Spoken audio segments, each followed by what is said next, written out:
Hello, it's that time of the year again. If you're watching this right now, we are back in class. We did have our August board meeting, so I want to give everyone an update on that.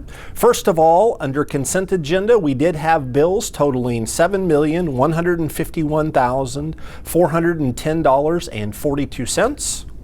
Also under consent agenda, we did let bids for 10 propane buses. This is something new that we're looking at for this school year. We want to explore using propane buses rather than diesel buses.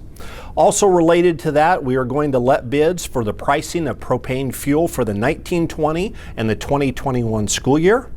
And then we're also going to have an approval to let bids for the construction of a propane fueling station and the required dispensing equipment.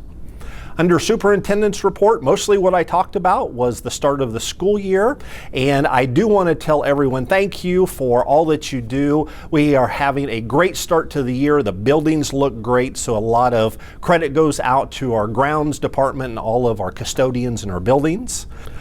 Under new business, we did have the approval to reschedule the tax levy rate hearing. This is due to the uncertainty of our assessed value here in the Independent School District. If you've been watching this on the news, there is an issue within Jackson County about the assessed value of properties throughout the area. Item number 2 was the approval of changes to Board of Education policies 2871, 4870, and 5550. This is a second reading, so they will become board policy after the board meeting. Item number 3 is the approval for the Board of Education goals. This is something that we set every 5 years. The Board of Education and I sit down and we have a retreat, typically in June, and we set the board goals for the next 5 years. So these board goals will be effective from 2019 to 2024. Item number 4 was the approval of a resolution to adopt the Education Ethics Policy 0342. And this is something that the Board of Education has to do every 2 years. And what it does, it states that a board member cannot vote on or debate any issue that's related to someone within a fourth-degree relation of them. Also, a Board of Education member cannot be employed by the school district.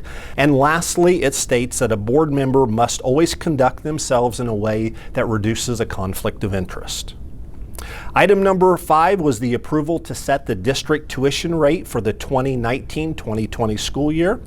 The tuition rate will be $10,603.12. New business item number 6 was the approval of membership to various cooperatives. We use these cooperatives as a way to save money within the district. So rather than doing the normal competitive bid process, we're able to use cooperatives throughout the United States to reduce our costs for goods. Item number 7 was the approval to accept the district-wide fire extinguisher inspection service. Merrimack Fire and Safety won the bid at this for a yearly cost of $10,149.45.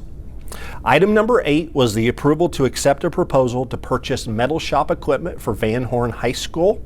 The winning bidder was Haas Factory Outlet, totaling $371,762 for the equipment. And this is part of a VOC enhancement grant, so the government will pay 75% of the cost, where the district will pick up 25%.